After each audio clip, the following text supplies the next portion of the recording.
What's going on? What's going on, good people? Welcome to the Texas League Video Podcast, Playoff Week 2 edition. I am one of your hosts, Dwayne. I can't even win in the consolation bracket. And my co-host, Oh, I am Jared, the Commissioner Cowan, trying to win this fourth championship because random fact. Do you know who has the most titles in league history? no, I do not. Who's got the most titles in league history? Junction Boys, somebody who's been gone for 4 years. Uh, well, there's been four championships. There's been four different champions since he's left in the last 4 years, I believe, including you. So, uh, Yeah. so the fact of the matter is, this year we're going to have a repeat champion. We'll get to that later. Uh, but yeah, so this year someone gets to add to their championship total. So we'll get to see the results of our semifinal matchups and see who's gonna play to add another diamond to their Super Bowl ring, their fantasy Super Bowl ring. But all right, Jared. So what's our kickoff question this week? I had one question, but due to something that happened today, I'm gonna modify it. All right. The original question was, it might still actually be relevant because earlier I read something talking about the Broncos are gonna bench Russell Wilson. Mm-hmm. Since then, I have read something basically saying they are likely to just cut him in the offseason. Hmm. I was going so with that being said, the question is, who do you think is the best fit for Russell Wilson from an NFL standpoint if he's cut and or a fantasy standpoint? Because those two teams might not be the same. So the question becomes, who is a team that is set at everything but quarterback and that's willing to eat that contract, or if not that contract, uh, because I'm sure they're going to explore a trade first, because exploring a trade is going to help them with dead cap money. So who is willing to eat that contract that has that kind of cap room and that feels that quarterback is their soft spot? So when you look around the league, okay, so starting from the East Coast, Patriots don't want to pay that kind of money. Um, they've never had to do that before. They're already known. They're moving on from Mac Jones. Like that's a foregone conclusion. But I don't think high-priced Russell Wilson, not when they were able to get bargains from Tom Brady and win six championships. So they're not going to do that. Um, Washington needs a quarterback, but they're going to try to go younger. They're going to look more long term. Panthers have a rookie. Atlanta, Arthur Blank is not going to overpay for someone that's out of that range. So when I look at it, the only team I can think of that might, and I say that very strongly, that might be willing to take on that contract in this situation would be the Tennessee Titans. Um, Landing that caliber of quarterback, because let's not get it twisted. Russell Wilson has won some games this season for them. They've just been on the unfortunate end of some bad decisions, some bad turnovers, and then frankly, just to be honest, some stupid coaching mistakes. Sean Payton with the onside kick in the opening game of the season versus the Raiders to give us that game. Um, the I think if the Titans were to grab Russell Wilson, it would enable them to keep Derrick Henry to prove that they're trying to be serious about being a contender because at this point in his career, he only wants to play for a contender. So I would see the Titans exploring either a trade or, I mean, because they do have two. I mean, let's just be honest. They have two young quarterbacks on their roster. One of them that actually still looks enticing as an NFL quarterback in Will Levis. Malik Willis, not so much anymore. Who's third on the depth chart after being drafted 3 years ago. But they need to move on. Um, they need to move on from Tannehill. So Titans is where I would look. What about you? According to Spotrac, the Titans do have $84 million in their 2024 salary cap. So the Titans very well could be a good fit. Indeed. My question is, what are your thoughts on the Bears? Because we know they're not completely sold on Justin Fields. But the only reason I don't think they would pull the triggers because they got that first round pick coming via Carolina. So they can go get a quarterback on the cheap. I think that if they pull the parachute on Justin Fields right now, they'll regret it. I think Fields deserves another season, um, in a year of opportunity. Here's the problem, and again, uh, you can accuse me of being racial, but the stats back it up. Okay, black quarterbacks do not get the leeway or the ability to develop the way that their white counterparts do. Black quarterbacks are expected to come onto a team and be Superman no matter what the situation is, no matter how bad the line is, no matter how bad the organization is, how terrible the coaching is. When a black quarterback is the starting quarterback of a team, he gets the blame for everything that goes wrong. Everyone's always ready to move him from there early. A perfect example of that right now is Geno Smith, who the Jets moved on from, in my opinion, way too early. He went out, had time to actually develop when he wasn't being forced into a role too soon to actually take over. And he has become a good NFL quarterback, making a Pro Bowl last year. Okay. So Justin Fields still needs a chance to continue developing as an NFL quarterback. And again, just to be frank, to not make it black or white, look at Jared Goff. Okay. Jared Goff was about to be run out of the league because of a terrible coach in Jeff Fisher who had no idea what to do with a quarterback. Sean Payton comes in. Am I getting that name? I'm screwing that name up right now. Who's the Rams head coach? Sean McVay. Sean McVay. Thank you. I was like, I got the Sean right, but I got the last name. Sean McVay comes in and gets Jared Goff to a Super Bowl. Look at what he's doing in Detroit now. Like he still has his issues. He still throws too many turnovers, but when you have that big time arm, you try to fit the ball in the spots that it shouldn't sometimes. That comes with it good or bad. Brett Favre made a Hall of Fame career out of it. Okay. So if you told me to ask, would I rather take a 2 years in the NFL Justin Fields versus any of the top 5 picks coming out right now, I'd take Justin Fields because 2 years of actual experience in the NFL is invaluable.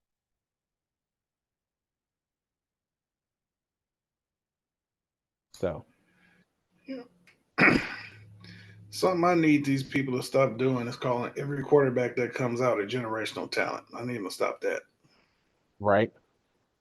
because everybody's not a generational talent. No, they're good. They are good college quarterbacks with the potential to be good in the NFL. Not every great college quarterback makes that leap. Do you think anyone would have seen this season for Bryce Young to go the way it's gone when you look at his record at Alabama? No. Yes, I did.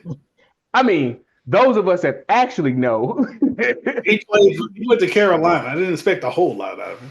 I mean, going to Carolina and the court, so there's such thing as you can still have good quarterback play on a bad team. He's has not played well. He's also been hurt, but when he's been healthy, he has not done very good. Like let's just be honest. But it's also just his first year in the league. And he's not in the best situation. That's what happens when you're the first overall pick in the draft. You go to a team in a bad situation. When the Bears took Justin Fields, he went to a team with a bad situation. And again, just to bring this up about quarterbacks, maybe being moved on from too soon, Trey Lance never got a chance to actually prove himself in San Francisco. Now, do I think they made the right decision with going Brock Purdy? Brock Purdy got the job, he took over, and he has proven and continue to prove himself. So this was a bird in the hand versus one in the bush. We see that in the past. We saw with Brady when he took over uh, for we saw when he took over for Bledsoe. We saw when Philip Rivers took over for Drew Brees. Sometimes an injury gives an opportunity for the next man up, and the next man up turns out to be the better option. So, you know, but yeah, so we'll see. We shall see. But but now from a fantasy standpoint, since we're talking about Russell Wilson, I was just looking at some stats for the Broncos and what that looks like. So Russell, he has 3,000 yards on the season, uh, 200 yards a game. He has, let's see here, 26 touchdowns versus 8 interceptions. So a 3-to-1 touchdown to interception ratio. The team is 7-8, right? Still has a chance to actually finish with to finish above 500 in a winning season. There's a lot of teams in that 7-8, 8-7 range in the AFC. So an outside shot at making the playoffs. And just to be frank, the Broncos wouldn't hold the tiebreaker over the. Well, they do have a split with the Chiefs this season. Now that I think about it, so I mean, in the wild, wild reality of things, if the Broncos win out and the Chiefs lose out, the Broncos still have a shot at winning the division. As crazy as that sounds right now. Yes, because they hold the split with the Chiefs, and they would have if they win out when they beat the Raiders in the last game of the season and the Chiefs lose out, they would have a better record within the division than the Chiefs do. So as crazy as it sounds, so them shutting him down for the season, if the rumor is true, is a huge sign that they're going to move on. But just looking at so looking at the receivers, their top two receivers, Cortland Sutton and Jerry Jeudy, 770 yards and 10 receiving touchdowns for Jeudy, a very good like outside shot, pretty good shot at 2,000. I mean, 1,000 yards for the year, which is respectable for any wide receiver. Jeudy, a down year, 600 yards receiving and only one receiving touchdown this year. So, but the fact of the matter is Russell Wilson doesn't force the ball. He spread within his 3,000 yards. See, 3, 6, passes to 16 different receivers. Touchdown passes to 3, 6, 9 to 10 different receivers this season. So, a serviceable quarterback, yes, but that is going to have some. So if you're one of those people who the rest of your team has just been really strong, and maybe Russell Wilson was your starting quarterback, it's going to be interesting to see how that affects some teams going into the championship game of this fantasy football championship week coming up. So.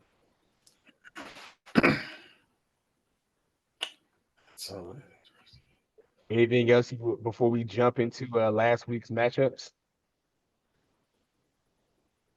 $68 million is the dead cap if you trade him.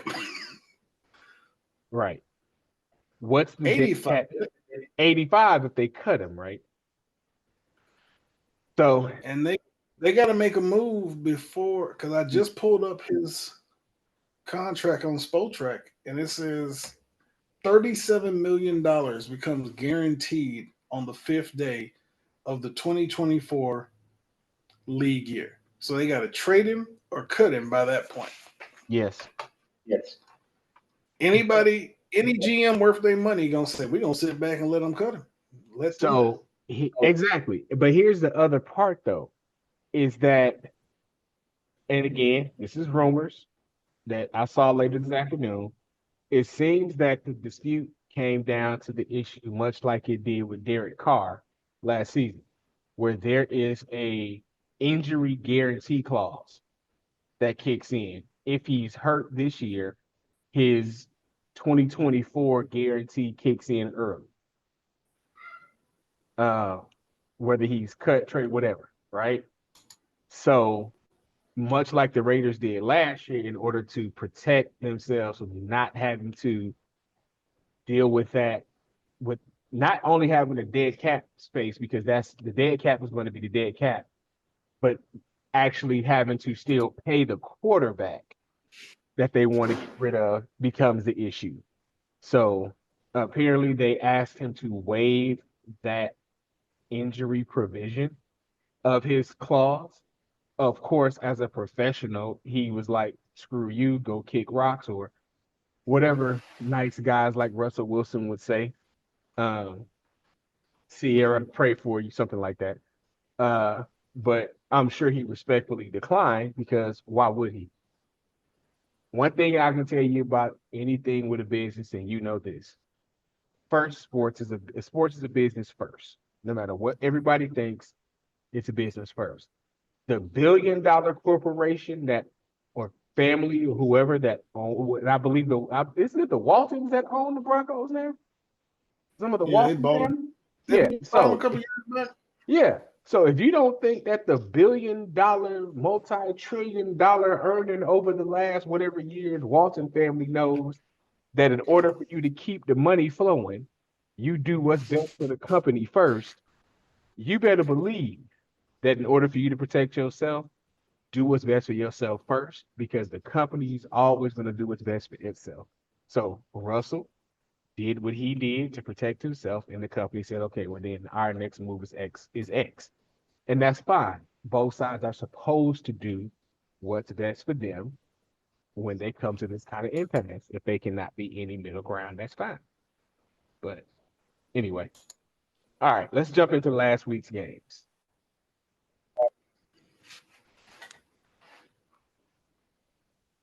All right.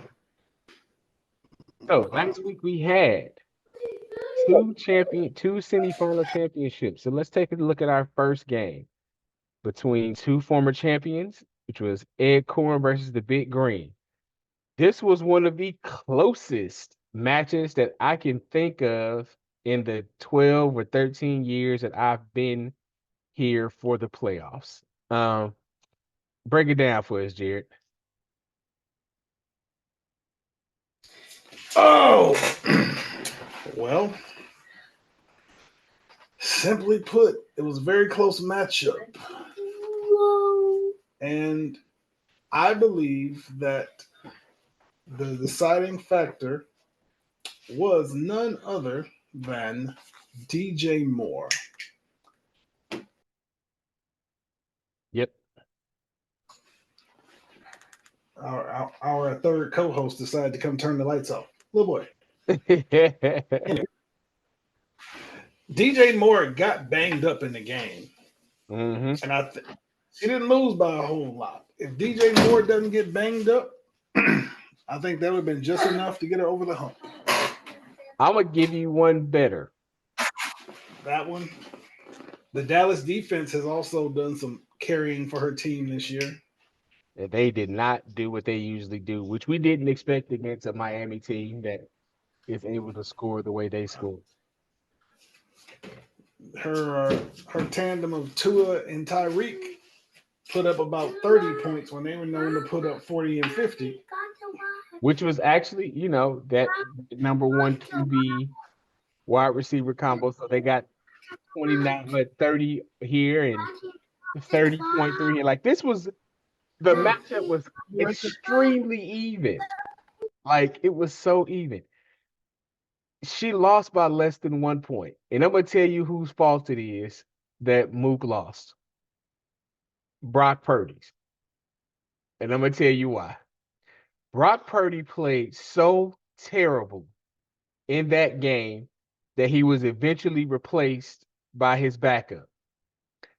After the offense was doing so terribly all game, his backup was able to come in and lead a late touchdown drive that allowed them to kick one more PAT. That second PAT was the thing that put him over the top and had the San Francisco kicker score 5 instead of only 4. If Brock Purdy stays in the game, I don't think they score that extra touchdown. So Brock Purdy's terrible performance within that game lost the game for Meredith. Wow. Brock Purdy's horrible It's game. the last player that they had going for either of them was the 49ers kicker. And if you remember, San Francisco scored a touchdown early in the fourth quarter when they finally pulled Brock from the game after his fourth interception. Uh, and they couldn't move the ball. All of a sudden, was it Sam Darnold's his backup, I believe, comes in, leads a scoring drive. 49ers score, and they kick the extra point, and game over for poor Meredith. So head held high, Meredith. You did make one potential lineup mistake, which was sitting Khalil Herbert, but he has been so iffy and back and forth this season that I can understand why you didn't play him this week. Uh, so don't woulda, shoulda, coulda yourself. You fought hard, and sometimes the ball just bounces the other way. So congratulations to Ed Corn, aka No Shirt Mook, on making the finals. That takes us to our other championship semifinal matchup, also between two of the last 4 champions. Now, this is the game where we had a difference of opinion. So I'll break this one down. Basically, Kirkwood made 2 of the most glaring lineup mistakes that I've seen this season. And it was all because the brother was just straight up distracted. So imagine you go into Thursday night football. You're a Steelers fan, and you're watching the game, and you're watching your all-world or wannabe all-world wide receiver go off. Imagine being happy that he's on your team and then realize he's sitting on your bench. George Pickens, 37 points, 195 yards, 2 receiving touchdowns. Not one, but 2 40-yard touchdowns, goes off of 37 points. So you're like, dang, that sucks. Okay. Still in the game, still projected to win. Then all of a sudden, Sunday rolls around. You forget to check your roster, and you realize that you've got Amari Cooper on your bench the moment that he scores his first of 2 touchdowns that day versus the Texans. What was his first touchdown? 78 yards to the house against the Texans on the second play of the game, I believe. Ends up setting a franchise record with 265 yards and 2 touchdowns on 11 catches. Ladies and gentlemen, that's your ball game. Like, that's if you don't make one of those 2 mistakes, Kirkwood's going back for a back-to-back title defense. Jared, on the other hand, stuck with his main group. Only difference really was, Godwin could have been in there. There would have been a 2-point difference between him and Cooper Kupp, but it didn't matter because of those unfortunate lineup mistakes by Kirkwood. Jared goes back to the championship. So congratulations, sir. Sometimes as they say, sometimes it's better to be lucky than good. This was definitely one of those times. My team scored 124 points, so it wasn't like we were just horrible this week. But yeah, either one of those players, and it's a wrap. It's a 50-point loss. If it's a 50-point, if he plays both of those players, it's a 50-point loss. But we ain't gonna dwell on that because the score is the same thing with Meredith. The score is what it is, and we move on now to the championship week. So I know that we have not been discussing the consolation bracket because, frankly, those people haven't been doing anything. Us people haven't been doing anything. So really, what's the point? But because our league actually ties this season a financial component to the winner of the consolation bracket, we are going to take a look at the Bench Burrow and Dio versus Company Man game because one of them is going to win $25 this week. And as I mentioned earlier, Russell Wilson being benched is going to Well, impact fantasy. there's no need to discuss this.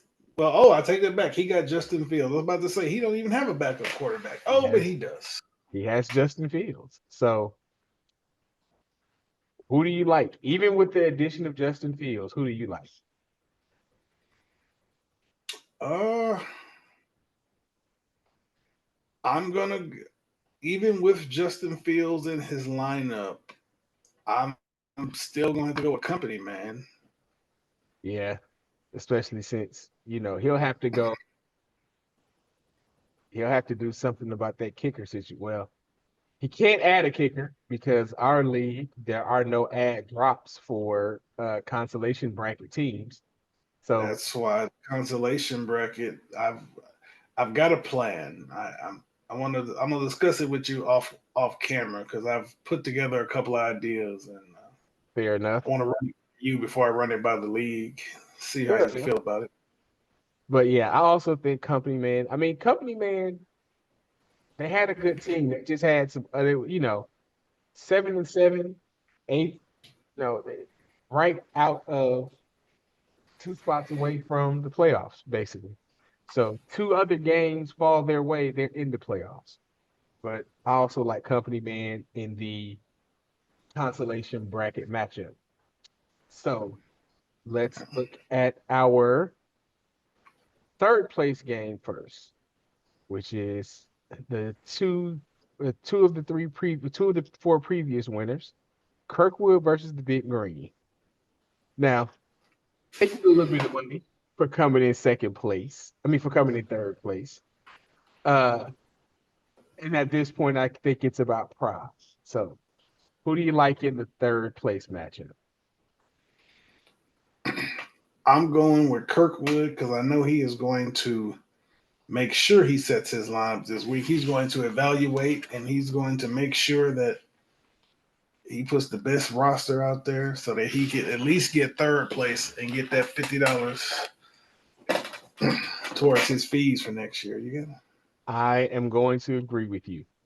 Yeah, I don't think they were going to see 35 points, 41 points, and 50 points from Pickens and Cooper combined again this week, but I still think, these were the scoring wise and record wise, these two teams were pretty much 1 and 2 the whole season. So the fact that neither one of them made the finals in the way that they both lost just lets you know fantasy gods give it, the fantasy gods take it away. Then we got people who just forgot to set their lineup. And now on to our championship matchup. Oh, I'm sorry. We forgot to add that who did our third co-host pick in that game? I believe, let me check. I believe he picked Kirkwood. Let me double check on that, make sure that we I, have a. I, I think so too. My memory serves me correctly. I believe he said Kirkwood. Yeah. He did say Kirkwood. So we have a consensus on the third place game. We are not going to have a consensus on this game. So Jared obviously is going to pick himself. It's a championship game. He worked hard to get here. Our third co-host, Dr. Deuce, has picked Edcore. Jared thinks it's because of pettiness, straight up pettiness. Um, He just wants to be able to say that he beat the league champion this year. indeed, And if indeed, I win, he can't say that. indeed. So here is so now the question comes down to me. Who do I think is going to be the champion this year? once again, I wish I had a crystal ball so that I could know for sure whether or not CJ Stroud, who has been out for the last 2 weeks, was going to play this weekend. He returned to limited practice this week, which means it looks like he is trending towards playing on Sunday versus the Titans.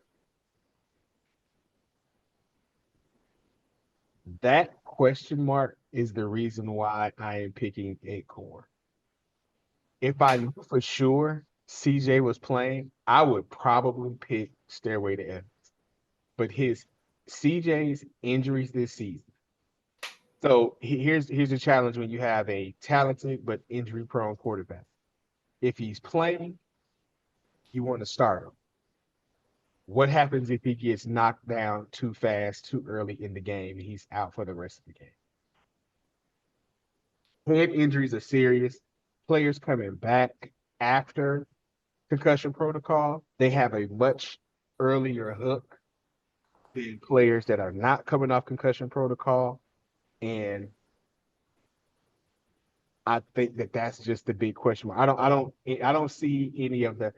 Now again, because I'm looking at both Puka Nacua and Cooper Kupp matching up against the Giants, like that's a great matchup for both of them. The way Stafford's been throwing the ball lately, you know. But the thing that gives me pause, it's an outdoor game in a cold weather city.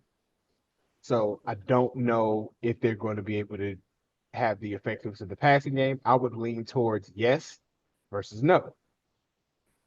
That is the only. So yeah, CJ Stroud's question mark of not going on Sunday is the main reason why I'm going to pick Acorn as my 2023 Texas League champion. And I know you hope we're both wrong, and I respect that, my brother. I got a backup quarterback in case, if Stroud don't play. I got the backup quarterback. But that's what I'm saying, though, right? You got Mullins, who is got a decent matchup against Green Bay, in Green Bay, right? Who's going to be without Zaire Alexander? Is that ridiculousness? As a referee, we know, and you know, that the coin toss being screwed up is something that you start dealing with in Pee Wee football. So you always ask the coaches, and I'm glad to see that they still do it in the NFL. Hey, coach, if your team wins the toss, what does your team want to do so that you don't let the players screw up what the coaches want to do? The excitement of being out there, of the coaches saying, hey, okay, we're in your hometown. We'll let you go out, even though you weren't actually supposed to be a captain this week. We'll let you go out there with the captains to do this. So if you're going to be out there, don't try to show off for the hometown and start talking too much. Just be quiet.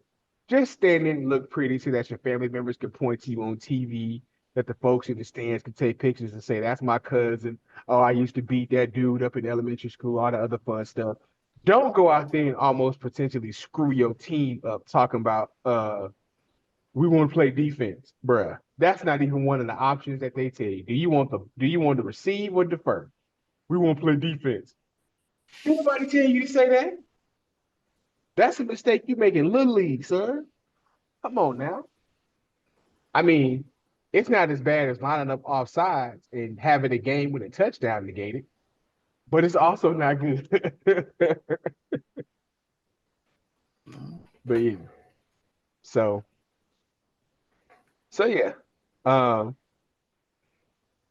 yeah, so if they don't announce, so as long as they announce before kickoff that Stroud's gonna go, I think you play him. The Titans matchup is a favorable one, with a lot of potential. So best of luck to you, my brother. That's all I can say. All right. So any games you're looking forward to this weekend from a fantasy standpoint? I mean, I know the Rams Giants game is one you're gonna have your eye on. I gotta watch the Saints and Well, that's more so for personal reasons. The Saints and the Bucks, Right. because Baker Mayfield and Mike Evans are both 2 touchdowns away from setting like personal records for themselves. If we win that game, we clinch the division. Awesome. I think Baker's Uh, getting himself a new in, contract. yeah, I think he does. We have some money to sign him, That is the problem. which will be that we had to get up from under that Brady money. Brady. We didn't do like the Saints who continuously kick the can down the road year after year after year. Right. So we got players like that. I don't know. Oh, you breaking up. You're breaking up big time, my friend.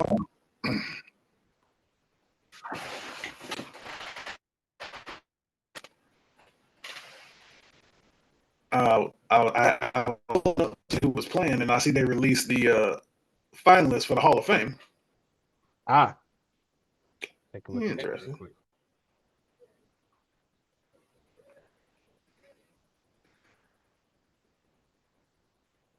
Let's see here. Eric Allen deserves to be in. Jared Allen deserves to be in.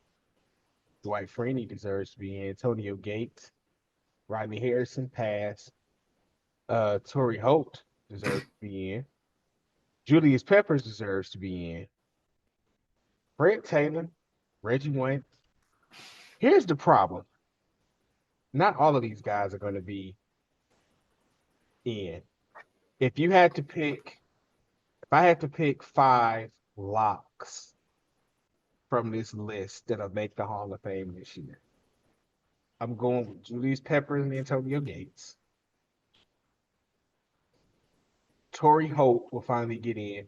I don't know why they have this stupid rule about only one or two. Like, I don't know why they 1 or 2 wide receiver it. So that's 3. Jared Allen will get in.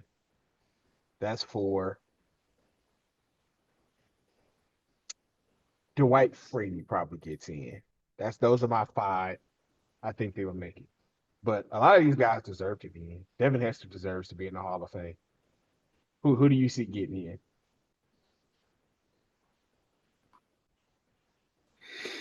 in? There's a logjam at wide receiver, so that's a problem. But I can agree with Dwight Freeney, Antonio Gates. I think that Holt finally gets in, because he's been retired 15 years. But I think that logjam, he finally gets in. Uh, who I can see sneaking? I don't want to say sneaking in, but Patrick Willis. They might let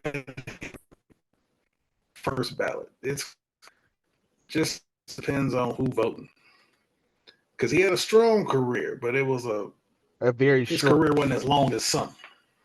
I don't see Patrick Willis getting in this on his first year when Darren Woodson is still waiting to get in. Who had a longer, more successful career with the Cowboys. Impact on the game. Both of them had at their positions. Both of them had high impact on the game. Willis's career was cut short by injury. It didn't stop. It didn't stop Terrell Davis from getting in. Terrell Davis basically had 3 seasons, and he became an NFL Hall of Famer off of 3 seasons. For real. One of them seasons he ran for 2,000. Exactly. So, but all right. Well, that's all I got this week. You got anything else, my friend?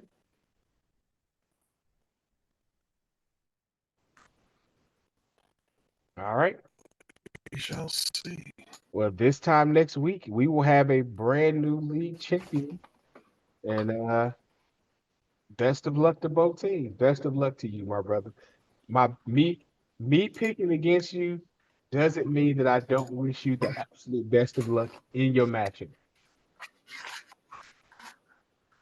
Mm-hmm. Sure. So Tell me good luck. anything. Good luck to both you and I mean, y'all family. Both of y'all are family. So how do you choose between your family? You know, but you gotta make a choice. So You flip a coin. might is exactly. Somebody's gonna be mad. Somebody's gonna be able to say, if you flip a coin and you pick one and that person wins, they get to say thanks for believing in me. If you flip a coin and pick and the other person wins, they get to say, you should have believed in me. You have a 50-50 chance of pissing somebody off, and it just is what it is. So But you should have picked me because we do the show together. He don't, he be, because of his work and his time zone, he don't get to come on the show. So he. but unfortunately, the podcast cannot tell us if Stroud is playing on Sunday or not. So if we could look into the future, knew for sure he was going Sunday, then I could make a more informed decision. But until we figure that out, I got to go with the info I know. But all I right, my brother, understand. best of luck to you this weekend in the championship. And we do want to give a huge shout out to our third co-host. So we, like many fantasy enthusiasts, are in multiple leagues together, and Deuce and I are in another league together where he is actually in the championship matchup in that league.